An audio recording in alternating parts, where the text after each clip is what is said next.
অজিত পাওয়ারের বিমানের দুর্ঘটনা। মহারাষ্ট্রের বারামতীতে অবতরণের সময় দুর্ঘটনা ঘটেছে এবং তিনি আহত হয়েছেন, এই খবরই সামনে আসছে। এবং অজিত পাওয়ার সহ আরো বেশ কয়েকজন গুরুতরভাবে আহত।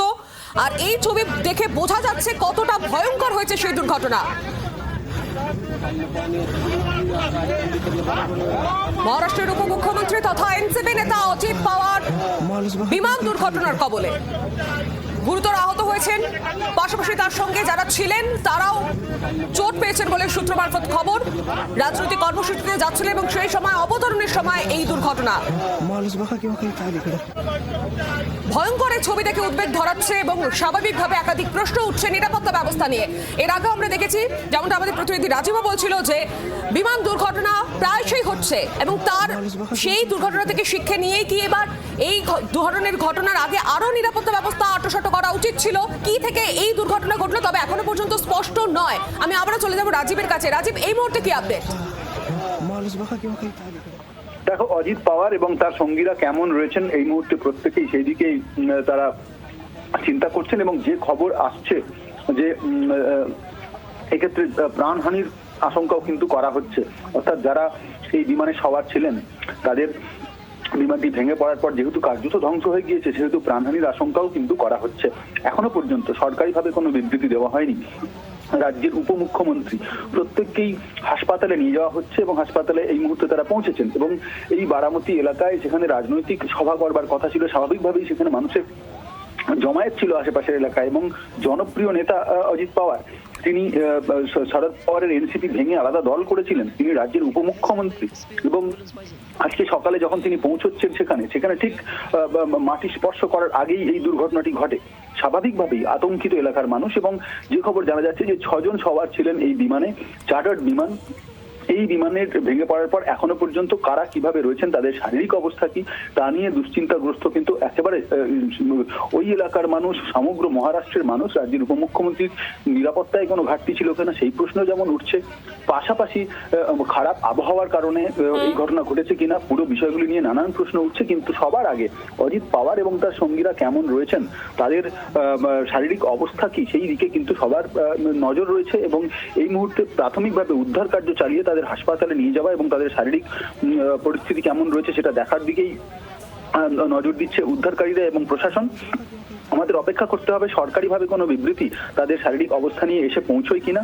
যেটা তোমাকে জানিয়ে রাখি যে এই মহারাষ্ট্রে যখন রাজনৈতিক একটা টানাপোড়েন চলছে, মহারাষ্ট্রের রাজনীতি মোড় নিচ্ছে অন্যদিকে, এমন যখন বলা হচ্ছে, এই মুহূর্তে যে খবর এসে পৌঁছচ্ছে তোমাকে আরেকটা জানিয়ে রাখি যে সুপ্রিয়া সুলে, অর্থাৎ শরদ পাওয়ারের কন্যা, যিনি সাংসদ, তিনি এবং আরো কয়েকজন সাংসদ তারা কিন্তু দিল্লিতে, আর কি আমরা জানি রাষ্ট্রপতির ভাষণ দিয়ে সংসদ অধিবেশন হওয়ার কথা ছিল, তারা সবাই এই মুহূর্তে বারামতীর উদ্দেশ্যে রওনা হচ্ছেন দিল্লি থেকে। কিছুক্ষণের মধ্যেই তারা রওনা হবেন। অর্থাৎ তার পরিবারের সদস্যরা, রাজনৈতিক বিভেদ তৈরি হয়েছিল অজিত পাওয়ারের দল ভেঙে, শরদ পাওয়ারের দল ভেঙে অজিত পাওয়ার নতুন দল গঠন করেছিলেন। কিন্তু এই ধরনের একটি ঘটনায় সুপ্রিয়া সুলে সহ অন্যান্যরা, তার দলের সদস্যরা, এনসিপির সদস্যরা, তারা কিন্তু এই মুহূর্তে রওনা হওয়ার কথা জানাচ্ছেন এবং তারা দিল্লি থেকে বারামতীর উদ্দেশ্যে রওনা হবেন।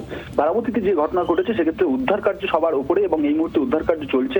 যারাই ওই বিমানে ছিলেন, অর্থাৎ তার সহযোগী সহ অন্যান্যরা, প্রত্যেকের শারীরিক অবস্থা কেমন তা নিয়ে উদ্বেগ রয়েছে। এবং এক্ষেত্রে সরকারিভাবে কোনো বিবৃতি আছে কিনা, একেবারেই রাজীব, এখনো পর্যন্ত সরকারিভাবে কোনো বিবৃতি দেওয়া হয়নি। তুমি সঙ্গে থাকো। এই মুহূর্তে আমার সঙ্গে রয়েছেন অপর আরেক প্রতিনিধি অয়ন ঘোষাল। অয়ন, ভয়ঙ্কর দুর্ঘটনার কবলে অজিত পাওয়ার এবং বিমান অবতরণের সময় এই দুর্ঘটনা ঘটে এবং আগুন ধরে যায় সম্পূর্ণ বিমানটিতে। কি আপডেট রয়েছে তোমার কাছে? দেখো, এনসিপি নেতা মহারাষ্ট্রের উপমুখ্যমন্ত্রী 66 বছর বয়সী অজিত পাওয়ার, তাকে ইতিমধ্যেই একটি হাসপাতালে নিয়ে যাওয়া হয়েছে। এখনো পর্যন্ত তার আঘাত কতটা গুরুতর তা নিয়ে কোনো রকম কোনো অফিসিয়াল বিবৃতি আসেনি। এই অবস্থায় দুর্ঘটনার এক্সাক্ট নেচার এবং ক্ষয়ক্ষতির পরিমাণ, এই বিষয়গুলিও কিন্তু এখনো পর্যন্ত সম্পূর্ণ গোপন রাখা হয়েছে। তবে যেভাবে দুর্ঘটনা ঘটেছে, সেই দুর্ঘটনার পরিণতি মারাত্মক হতে পারে এমন আশঙ্কা উড়িয়ে দেওয়া যাচ্ছে না। প্রত্যক্ষদর্শীরা, তারা বিভিন্ন সংবাদ সংস্থাকে ইতিমধ্যেই যে তথ্য দিয়েছেন তাতে এই দুর্ঘটনার পরে তড়িঘড়ি 66 বছরের অজিত পাওয়ারকে নিকটবর্তী হাসপাতালে নিয়ে যাওয়া হয়েছে। তবে মহারাষ্ট্র প্রশাসন সূত্রে খবর, সেই হাসপাতাল থেকে ইতিমধ্যেই তাকে অন্য একটি বড় হাসপাতাল, সুপার স্পেশালিটি হাসপাতাল, সেখানে শিফট করার তোড়জোড় শুরু হয়েছে এবং এই মুহূর্তে গোটা এলাকা ঘিরে ফেলা হয়েছে কোনোভাবেই যাতে এই উদ্ধার কাজ এবং হাসপাতালের যে শিফটিং, এই শিফটিং প্রক্রিয়াতে কোনো অসুবিধা না হয় সেই বিষয়টিও মহারাষ্ট্র পুলিশ সম্পূর্ণভাবে নজরে রেখেছে বলে এখনো পর্যন্ত একেবারে তুমি সঙ্গে থাকো। এই মুহূর্তে আরো একটি বড় খবর, যে খবরের দিকে আমরা নজর রেখেছি, আরো একটি ছবি আপনাদের দেখাবো। সেই ছবি দেখুন, যেখানে অজিত পাওয়ারের বিমান দুর্ঘটনা এবং অজিত পাওয়ার গুরুতরভাবে আহত হয়েছেন, সঙ্গে ছিলেন আরো 6 জন। पाणी पाणी मारा वरून पाणी